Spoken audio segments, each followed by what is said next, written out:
नमस्कार दोस्तों, मैं सिद्धेश भट्टाचार्य। दोस्तों, आज मैं बात करूंगा कि जो हमारे 8 नेवी के अफसर जिनको कतर में फांसी की सज़ा सुनाई गई थी, और ये जो मामला है कोई ऐसा छोटा मोटा मामला नहीं था, और वो इस्लामिक देश जहाँ पे चांस ही नहीं होता है किसी को मौत के मुंह से वापस लाना। आप सोचिए, कतर ऐसे देश में हमारे भारतीयों को, जो हमारे 8 नेवी के अफसर थे, उनको सज़ा सुनाई गई थी। कुछ राजनीति भी हुई इस पे, और राजनीति अगर बोले तो कांग्रेस के कुछ लोगों ने करी, सभी ने करी कुल मिला के। अब यहाँ पे मैं किसी का यहाँ पे सर्टिफिकेशन नहीं दूंगा कौन कितना सही है कौन गलत है, पर जो मेरा मानना है कि आपको मैंने पहले बोला था, फैक्ट के साथ अगर सत्य सुनना चाहते हैं तो यह चैनल आपका है। अदरवाइज आप इस चैनल को नहीं अपनाइए, आप जा सकते हैं, कोई दिक्कत वाली बात नहीं है। फिलहाल मैं बात कर रहा हूं यहां पे 8 नेवी अफसर्स जो अब भारत में आ चुके हैं। देखिए, जब कतर ने 8 नेवी अफसरों को फांसी की सजा सुनाई थी तो उसमें यह कहा गया था, उन पे जो गंभीर आरोप लगे थे, परंतु एक चीज है, कतर ने उसको आज तक साबित नहीं कर पाए जो उन्होंने आरोप लगाए। अब आरोप क्या लगा था? उनके ऊपर जासूसी के आरोप लगा के उनको फांसी की सजा सुनाई गई थी। और यह खबर जो थी, जब उनके साथ ये सब हो रहा था, मीडिया में, कतर में भी लोगों को नहीं पता था ये जो चीज चल रही थी वहां पे, वो अंडरग्राउंड चल रही थी। मतलब लोगों को नहीं पता था कब वो अफसरों को इधर से उधर ले जाया जाता था, इधर से उधर, कहां से कहां, कुछ भी खबर हमारे सामने नहीं आई थी। सब अंदरूनी मैटर चल रहा था। अभी की जो सरकार, नरेंद्र मोदी की सरकार, उनको पता लगता है, तुरंत ऑपरेशन भी चालू हो जाता है। पर उम्मीद उस समय नहीं लगाई गई थी कि ये चीज जो हुई है, भारतीय नेवी के अफसरों को भारत में आज जिस तरीके से लाया गया है, वो पॉसिबल ही नहीं था अगर मोदी जी नहीं होते। परंतु अब बात कहां पे आती है? बहुत बड़ी बात है। चलिए आ गए हैं इस पे। राजनीति भी हुई। जयराम रमेश जो कांग्रेस के बहुत बड़े नेता हैं, उनने भी उस पर राजनीति करी। आ गए तो भी कर दी, ठीक है, कोई बात नहीं, कर सकते हैं, कोई दिक्कत। इस चीज को देखिए, बात यह है कि जब चीजों को ना किसी और तरीके से दिखाया जाता है, और जब उस तरीके पे वाहवाही ली जाती है और लोगों को दिखा के ये जताया जाता है कि अरे कैसे होता है यार तुम्हारी वजह से, ये देखो हम लोगों ने करके दिखाया। मैं बात कर रहा हूं यहां पे, पूरा जो क्रेडिट है, ऑफ कोर्स गवर्नमेंट ने काम किया है तो मिलना चाहिए, तो जो क्रेडिट है वो दिया जा रहा है अभिनेताओं को। जी हाँ गाइस, तो देखिए, मैं यहां पे बात कर रहा हूं मित्रों, जो बॉलीवुड के किंग खान कहे जाते हैं, जो बहुत लोगों के SRK भी हैं, और बहुत लोगों के बहुत बड़े सुपरस्टार हैं, और बहुत लोग उनको अपना एक तरीके से बॉलीवुड का देवता भी मानते हैं। खैर, मैं बात कर रहा हूं, आपको पता ही चल गया होगा, शाहरुख खान की। देखिए, वैसे मेरा ये वीडियो बनाने का कोई मोटिव नहीं था, पर मेरे किसी अपने ने मुझे एक इंस्टाग्राम पे रील शेयर किया। तो रील को पहले मैं आपके सामने दिखाता हूं, उसके बाद फिर मैं आगे की चर्चा कर।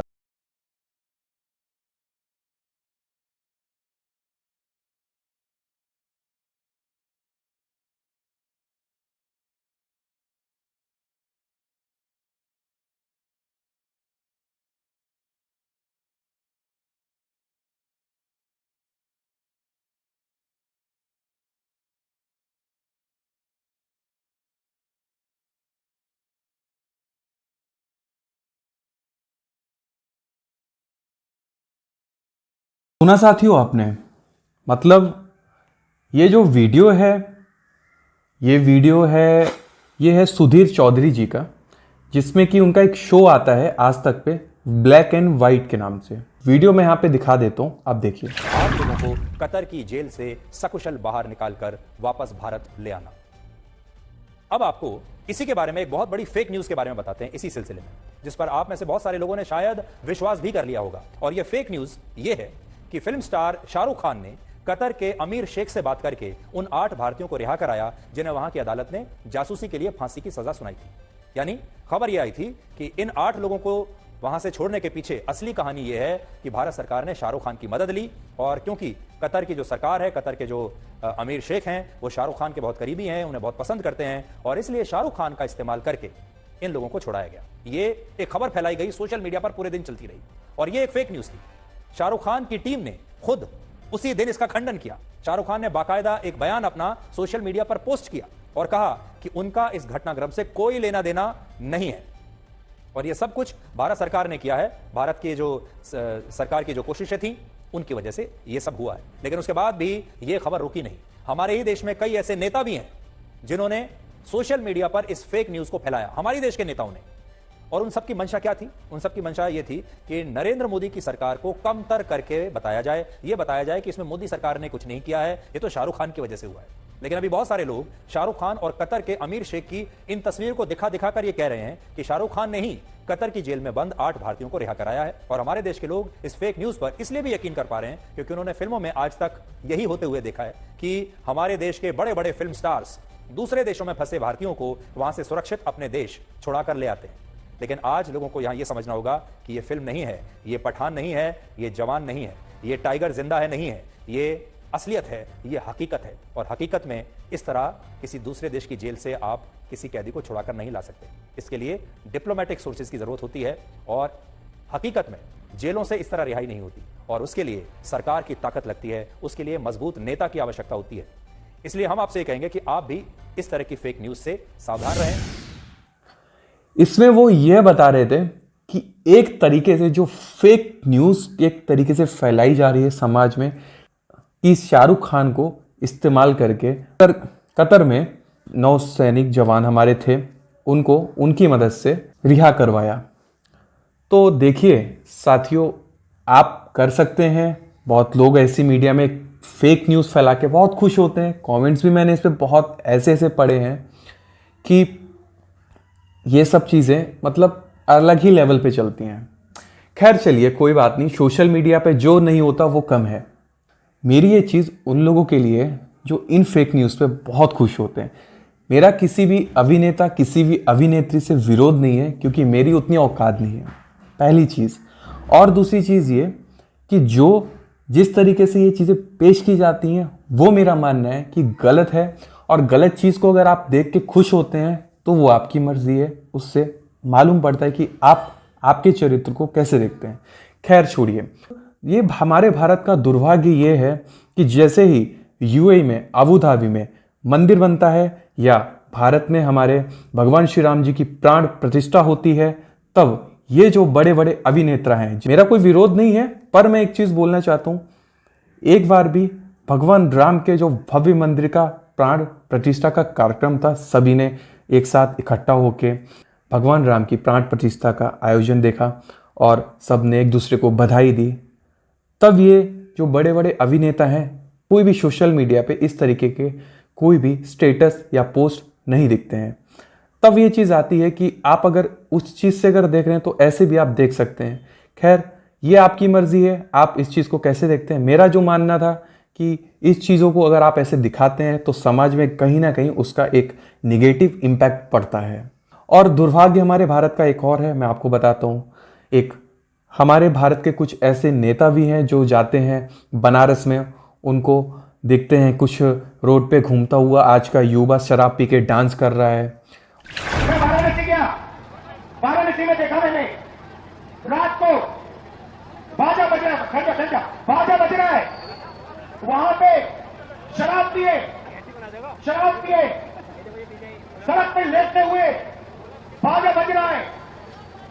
यूपी का भविष्य रात को शराब पिए नाच रहा है, डांस कर रहा है नशे में।